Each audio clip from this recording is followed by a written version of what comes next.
Everyone, welcome to another video and I am your friend Bharat Shankar.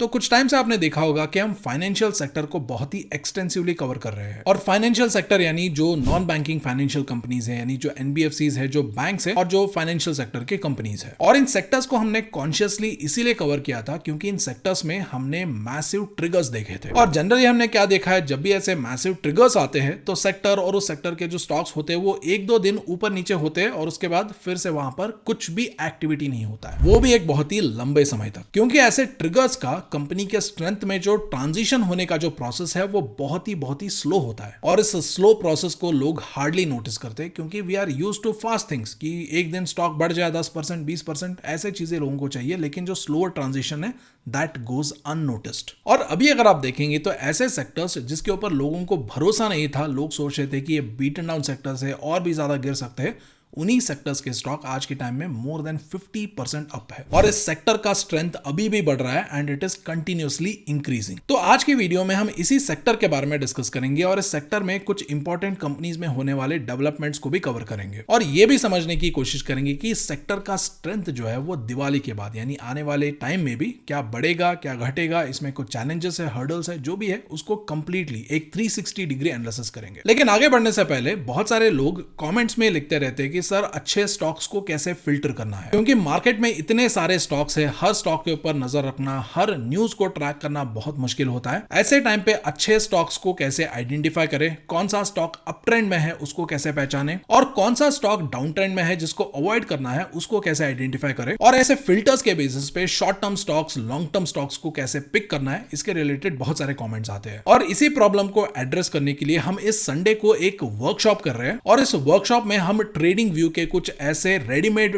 Tools को सिखाने वाले हैं जो आपको 5 से 10 मिनट के अंदर ऐसे लॉन्ग टर्म और शॉर्ट टर्म के जो क्वालिटी स्टॉक्स होते हैं उनको फिल्टर करने में और उनको एनालाइज करने में आपकी मदद करेगा। और ये वेबिनार बिल्कुल फ्री है और इसका रजिस्ट्रेशन लिंक आपको नीचे वीडियो के डिस्क्रिप्शन में मिल जाएगा और पिन कमेंट में भी मिल जाएगा। लेकिन हाँ, इस वेबिनार के लिए हम सिर्फ फर्स्ट 1000 रजिस्ट्रेशन को ही एक्सेप्ट कर रहे हैं। लिंक डिस्क्रिप्शन और पिन कमेंट में है, जाके अभी रजिस्टर कर लीजिए। तो अभी सबसे पहले ये समझने की कोशिश करते हैं कि ये जो फाइनेंशियल सेक्टर्स में जो ट्रिगर्स थे, जो फाइनेंशियल सेक्टर का स्ट्रेंथ बढ़ा रहा था, वो ट्रिगर्स क्या है। तो सबसे पहले आपको यह समझना होगा कि जब भी आप बैंकिंग और फाइनेंशियल सेक्टर का एनालिसिस करते हैं या वहां पर इन्वेस्टमेंट करने जाते हैं तो वहां पर आपको एक चीज समझना बहुत ही जरूरी है और वो चीज ये है कि ये सेक्टर जो है वो क्लियर साइकिल्स में मूव करता है। और ये ट्रिगर्स मैनिफेस्ट होने के या ट्रिगर्स सामने आने के अगर आप 6 से 8 क्वार्टर पहले देखेंगे, बैंक और एनबीएफसी के जो स्टॉक्स है वो कंसोलिडेट कर रहे थे, अंडर परफॉर्म कर रहे थे और कुछ स्टॉक्स में तो बहुत बड़े बड़े गिरावट भी हो रहे थे। और अगर आप हमारे वीडियोस रेगुलरली देखते हैं तो उस फेज में हमने इन की ट्रिगर्स को बार बार बहुत सारे वीडियोस में कवर किया था। End of course comment section में बहुत सारे लोग ये लिख भी रहे थे कि सर आप इन्हीं ट्रिगर्स को बार बार क्यों कवर कर रहे हो, ऐसे मैक्रो एनालिसिस बेकार है, ये काम नहीं करता है, इससे कुछ फायदा नहीं होता है। लोग क्रिटिसिज्म करते रहे, इन स्टॉक्स को ताने मारते रहे और इसी प्रोसेस में, इसी टाइम पीरियड में यही stocks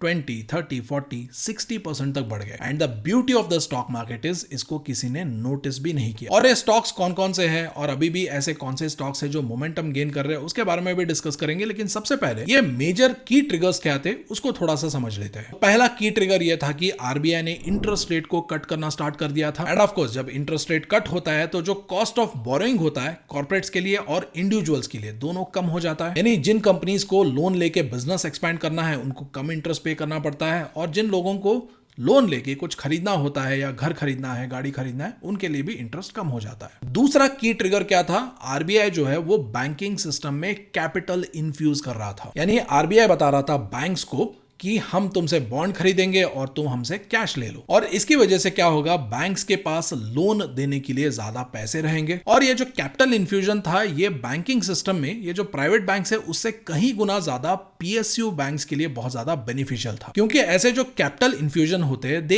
act like fuel for the next phase of growth in PSU banks. और इसके पीछे भी एक बहुत ही स्ट्रैटेजिक रीजन है, क्योंकि अगर आप देखेंगे तो सबसे ज्यादा लोन कौन सा सेक्टर कंज्यूम करता है या कौन सा सेक्टर रहता है, एंड ऑब्वियसली उसका जवाब इंफ्रास्ट्रक्चर सेक्टर है। और इंफ्रास्ट्रक्चर सेक्टर में भी अगर आप देखेंगे तो जो गवर्नमेंट कंपनीज है वो सबसे ज्यादा पैसा इंफ्रास्ट्रक्चर के ऊपर स्पेंड करता है, और ऐसे इंफ्रास्ट्रक्चर प्रोजेक्ट्स को एग्जीक्यूट करने के लिए बहुत बड़ा पैसा लोन के रूप में चाहिए होता है, और इन लोन्स का मेजर लेंडर है पीएसयू बैंक्स। और अगर आप डेटा देखेंगे तो एज ऑफ 2024 जून जो भी लोन इंफ्रास्ट्रक्चर सेक्टर को दिए गए थे उसमें से 75% ऑफ द लोन जो है उसको पीएसयू बैंकिंग सेक्टर ने ही दिया था, और 2025 में भी ये ट्रेंड बरकरार है। तो ऑब्वियस ये बात है, जब आरबीआई ने कैपिटल इन्फ्यूजन किया तो इसका सबसे बड़ा बेनिफैक्टर पीएसयू बैंक्स ही थे, क्योंकि बड़े बड़े इंफ्रास्ट्रक्चर लोन्स देने के लिए सबसे ज्यादा पैसों की जरूरत पीएसयू बैंक्स को ही था। और रिसेंट टाइम में आपने पीएसयू सेक्टर का सेंटिमेंट तो देखा ही होगा, हर कोई पीएसयू सेक्टर से भाग रहा है, बोल रहा है कि पीएसयू सेक्टर में पैसे बर्बाद हो गए, मैंने पीक पे इन्वेस्ट कर दिया, ये हो गया वो हो गया। लेकिन वही दूसरी तरफ इन मैक्रो इकोनॉमिक फैक्टर्स की वजह से पीएसयू सेक्टर के एक पर्टिकुलर सेगमेंट में बहुत बड़ा रैली हो रहा था और किसी ने उसको नोटिस भी नहीं किया। एंड ऑब्वियसली वो सेक्टर था पीएसयू बैंकिंग सेक्टर, जहां अगर आप एसबीआई जैसे हाथी स्टॉक्स को देखेंगे तो it is up by almost 30% in the last 6 to 7 months. Bank of Baroda जो है it is up by almost more than 40%। Punjab national bank is up by almost more than 37%। And also अगर आप Canara bank जैसे stocks देखेंगे तो it is up by almost more than 64%। And similarly अगर आप Indian bank देखेंगे तो Indian bank is up almost by 67%, 68%। And even bank of Maharashtra जिसके बैलेंस शीट को बहुत ज्यादा क्रिटिसाइज किया जाता है वो भी अप है ऑलमोस्ट बाय 40%। और इसीलिए स्टॉक मार्केट में ये बोला जाता है कि there is always a bull run in some corner of the market. और ऐसे कॉर्नर्स को अगर आपको आइडेंटिफाई करना है तो मैक्रो इकोनॉमिक्स का समझ होना बहुत ही ज्यादा जरूरी है, क्योंकि 2020 के बाद ना बहुत लोगों को ये आदत लग गया है कि पूरा मार्केट भागेगा, पूरा मार्केट गिरेगा, लेकिन ऐसा नहीं होता है। मार्केट जो है वो पॉकेट्स में राइज होता है और पॉकेट्स में गिरता है, यानी एक टाइम में कुछ पर्टिकुलर सेक्टर्स में रैली होता है और कुछ सेक्टर्स में गिरावट होता है, और वही जब दूसरा फेज आता है तो कुछ और सेक्टर्स में रैली होता है और कुछ और सेक्टर्स में गिरावट होता है, और ऐसे ही मार्केट धीरे धीरे ऊपर जाता है। And this is the true essence of the market, जहां पर मार्केट जो है वो 90% ऑफ द टाइम्स ऐसा ही चलता है, एंड 5% ऑफ द टाइम्स ऐसे जो मैसिव रैली हमने 2020 के बाद देखा था, ऐसे रैलीज हमें कभी कभार ही देखने को मिलता है। और इसीलिए अगर हमें मार्केट में सर्वाइव करना है, मार्केट में प्रॉफिट्स कमाना है, पैसे कमाना है, तो मैक्रो इकोनॉमिक्स समझना बहुत ही जरूरी है, और उसके अकॉर्डिंग अलग अलग सेक्टर्स में कैपिटल को रोटेट करना भी बहुत ही जरूरी है। तो अभी इसके बाद आपके माइंड में एक बहुत बड़ा सवाल ये आएगा कि आरबीआई ने ऑलरेडी सिग्निफिकेंटली इंटरेस्ट रेट को कम कर दिया है और आरबीआई ने बैंकिंग सिस्टम में कैपिटल भी इन्फ्यूज कर दिया है, तो ये जो दोनों ट्रिगर्स है they are already kind of market में फैक्टर्ड इन है, तो ये बस तो हमसे छूट गया। तो अभी ऐसा कोई मार्केट में ट्रिगर है क्या जो अभी तक मार्केट में या उस पर्टिकुलर सेक्टर में पूरी तरीके से फैक्टर इन नहीं हुआ है? इसका जवाब है हाँ, एक ऐसा पर्टिकुलर फैक्टर है जो अभी भी हमारे मार्केट में पूरी तरीके से फैक्टर इन नहीं हुआ है, और ये ट्रिगर कौन सा है और ये कौन से पर्टिकुलर सेक्टर को अफेक्ट कर सकता है उसके बारे में भी हम डिस्कस करेंगे। लेकिन आगे बढ़ने से पहले ऐसे क्वालिटी कंटेंट के बदले अगर आप मुझे और मेरी टीम को अप्रिशिएट करना चाहते हैं तो वीडियो के ऊपर जो लाइक बटन है उसे प्रेस करके आप वीडियो को लाइक कर सकते हैं और कमेंट्स में एक सिंपल थैंक यू भी लिख सकते हैं। एंड ऑल्सो अभी दिवाली का 50% सेल चल रहा है। हमारे जो टेक्निकल एनालिसिस और ट्रेड सेटअप के जो कोर्सेस है, स्टॉक मार्केट का जो मेंटरशिप प्रोग्राम है, जो कंप्लीट ट्रेनिंग प्रोग्राम है, उन सारे कोर्सेज के ऊपर अभी आपको 50% डिस्काउंट मिल रहा है। अगर आपको ये सीखना है कि एक प्रॉफिटेबल ट्रेडर कैसे बनना है या प्रॉफिटेबल इन्वेस्टर कैसे बनना है, तो आप इन कोर्सेज को जाके चेक कर सकते हैं और इन 50% डिस्काउंट का फायदा उठा सकते हैं। लिंक आपको वीडियो के डिस्क्रिप्शन और पिन कमेंट में मिल जाएगा। तो अभी इसके बाद बात करते हैं एक नए ट्रिगर के बारे में जो अभी तक मार्केट में पूरी तरीके से फैक्टर इन नहीं हुआ है, और वो ट्रिगर है जीएसटी रेट कट। तो रिसेंटली अभी गवर्नमेंट ने ऑटोमोबाइल्स के ऊपर, अप्लायंसेस के ऊपर और एसेंशियल गुड्स के ऊपर जीएसटी को रिड्यूस किया है, और इंश्योरेंस के ऊपर तो जीएसटी 0 हो गया है। एंड ऑफ कोर्स जब ये डिसीजन लिया गया था तो बहुत सारे लोग ये बोल रहे थे कि इससे क्या फायदा होगा, कंपनी क्या करेंगे, रेट उतना ही रखेंगे और जीएसटी बेनिफिट खुद ले लेंगे। लेकिन गवर्नमेंट ऑफ इंडिया ने इसको भी रोकने के लिए कंपनीज को एक स्ट्रिक्ट वार्निंग भी दिया है कि ये जो जीएसटी कट किया गया है ये कंज्यूमर्स के बेनिफिट के लिए किया गया है, ताकि कंज्यूमर ज्यादा स्पेंड करे और इकोनॉमी बूस्ट हो। और अगर कंपनीज इन जीएसटी बेनिफिट्स को कंज्यूमर्स को पास नहीं करेंगे और खुद के पास ही रखेंगे तो उनके ऊपर स्ट्रिक्ट एक्शन भी लिया जाएगा। तो इसलिए अभी बहुत सारे जो चीजें हैं, स्पेशली जो ऑटोमोबाइल, अप्लायंस जैसे जो चीजें हैं,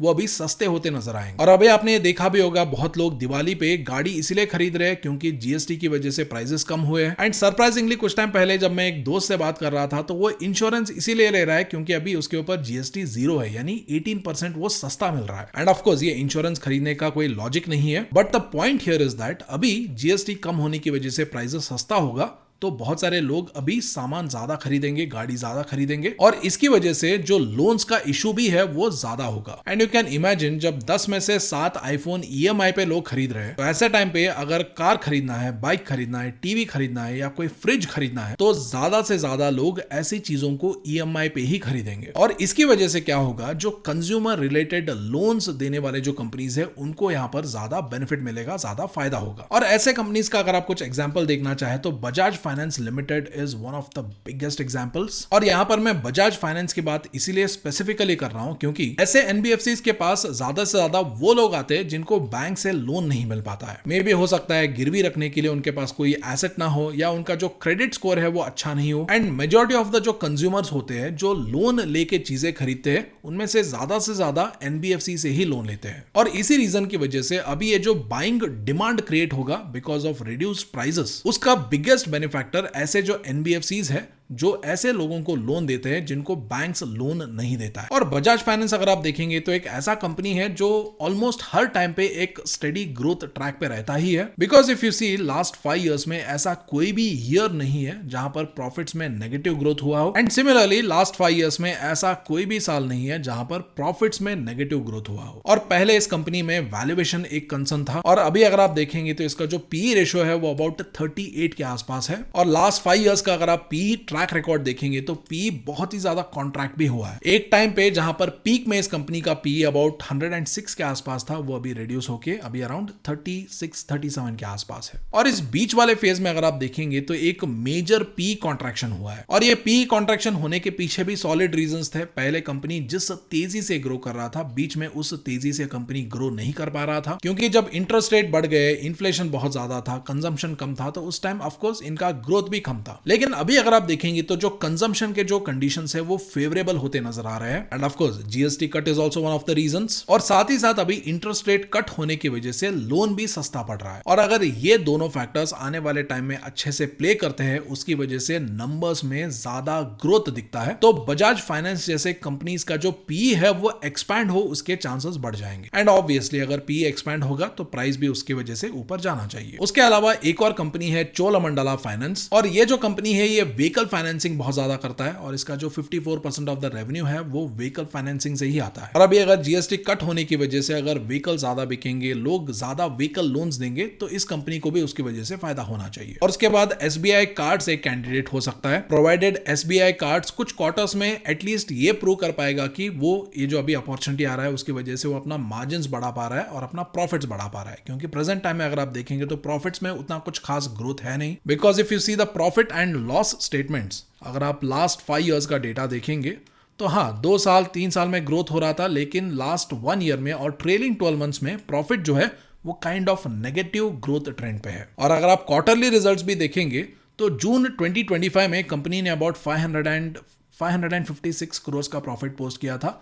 कंपेयर टू जून 2024 ये कम है, नेगेटिव ग्रोथ हुआ है, क्योंकि जून 2024 में प्रॉफिट्स अबाउट 594 करोड़ के आसपास थे। और इसीलिए आने वाले जो 2 क्वार्टर्स है उसके रिजल्ट्स एसबीआई कार्ड्स जैसे कंपनीज के लिए बहुत ही ज्यादा इंपॉर्टेंट होगा। और इन 2 क्वार्टर्स में अगर ये कंपनीज ग्रोथ दिखा पाएंगे then investors would be maybe उनका सेंटिमेंट यहाँ पर पॉजिटिव हो सकता है, ये अप ट्रेंड में आ सकते हैं। लेकिन अगर ये ग्रोथ नहीं दिखा पाते हैं then investors would be sceptical, क्योंकि अगर दिवाली के महीने में, दिवाली के क्वार्टर में ही अगर ग्रोथ नहीं हो रहा है तो आगे ग्रोथ कहां हो सकता है। एंड ऑफ कोर्स यहां पर कुछ लोग मुथूट फाइनेंस जैसे कंपनीज के बारे में भी बात करेंगे, लेकिन ऐसे कंपनीज के रिलेटेड आपको ये जानना बहुत ही जरूरी है कि अभी ऐसे जो कंपनीज अप ट्रेंड में है वो गोल्ड की वजह से है। क्योंकि ये जो कंपनी है ये अपने कस्टमर्स को गोल्ड लोन देता है, यानी गोल्ड गिरवी रख के ये उसके बदले लोन देता है, और साथ ही ये अपने कस्टमर्स से गोल्ड खरीदता भी है। तो अभी गोल्ड का प्राइस बढ़ रहा है तो इसको दोनों तरफ से फायदा मिल रहा है। पहले ये जो गोल्ड खरीद रहा है उसका वैल्यू बढ़ रहा है, एसेट वैल्यू बढ़ने की वजह से बैलेंस शीट स्ट्रांग हो रहा है, उसकी वजह से कंपनी का जो ओवरऑल प्रोस्पेक्ट है वो स्ट्रांग हो रहा है। और दूसरी बात, ये जो गोल्ड लोन दे रहा है वो लोन ज्यादा सिक्योर हो रहा है, क्योंकि अभी गोल्ड का प्राइस बढ़ रहा है तो इसकी वजह से इन्होंने जितना लोन दिया है उससे कहीं ज्यादा अभी गोल्ड का वैल्यू है। और इसीलिए अगर कुछ क्लाइंट्स लोन के ऊपर डिफॉल्ट करते भी है तो वहां पर नॉन परफॉर्मिंग एसेट जो एनपीए होता है वो बढ़ने के चांसेस बहुत ही कम है। और इसीलिए अभी मुथूट फाइनेंस जैसे कंपनीज को अभी ये जो कंजम्पशन बढ़ रहा है वो यहाँ पर कम इन्फ्लुएंस कर रहा है और यहाँ पर गोल्ड का प्राइस इस कंपनी के स्टॉक प्राइस को ज्यादा इन्फ्लुएंस कर रहा है। और उसके अलावा कंज्यूमर डिमांड की वजह से जो बाकी के सेक्टर्स है, बाकी के जो कंपनीज है, उसके ऊपर क्या इंपैक्ट पड़ रहा है, वहां पर क्या क्या डेवलपमेंट्स हो रहे हैं, उनको हम रेगुलरली टेलीग्राम चैनल पे पोस्ट करते ही रहते हैं। जैसे कि हमने कुछ टाइम पहले टेलीग्राम चैनल पे टीवीएस मोटर्स का एनालिसिस पोस्ट किया था और अपडेट पोस्ट किया था, और ये एनालिसिस हमने अगस्त 3 को पोस्ट किया था। और उस टाइम हमने यहाँ पर क्लियरली लिखा था कि एक मैक्रो ट्रिगर जरूरी है, और वो मैक्रो ट्रिगर जीएसटी के कट के रूप में आया। एंड अभी I am not sure, may be TVS Motors 25% या 26% अप है। और ऐसे जो क्विक अपडेट्स होते हैं जिसके ऊपर वीडियो बनाना पॉसिबल नहीं हो पाता है, ऐसे एनालिसिस को हम टेलीग्राम चैनल पे पोस्ट करते हैं, और ये टेलीग्राम चैनल बिल्कुल फ्री है। लिंक डिस्क्रिप्शन में, अगर आप चाहे तो जाके ज्वाइन कर सकते हैं। एंड ऑल्सो अभी रिसेंटली अभी जो सारा मार्केट का सेंटिमेंट थोड़ा थोड़ा शिफ्ट हो रहा है अलग अलग सेक्टर्स में, उसको नजर में रखते हुए हमने कैपिटल मार्केट्स के ऊपर एक छोटा सा एनालिसिस पोस्ट किया था, और वहां पर हमने एक कंपनी के रिलेटेड भी अपडेट पोस्ट किया था। बहुत ही इंपॉर्टेंट अपडेट है, टेलीग्राम चैनल पे जाके देख लीजिए। सो आई होप आज का वीडियो आपको पसंद आया होगा। एंड ऑल्सो इस संडे को जो वर्कशॉप होने वाला है लॉन्ग टर्म और शॉर्ट टर्म के स्टॉक पिकिंग रेडीमेड टूल्स के ऊपर, उसका रजिस्ट्रेशन लिंक नीचे वीडियो के डिस्क्रिप्शन और पिन कमेंट में है, जाके चेक कर लीजिए। Thank you so much for watching. I will see you in the next video.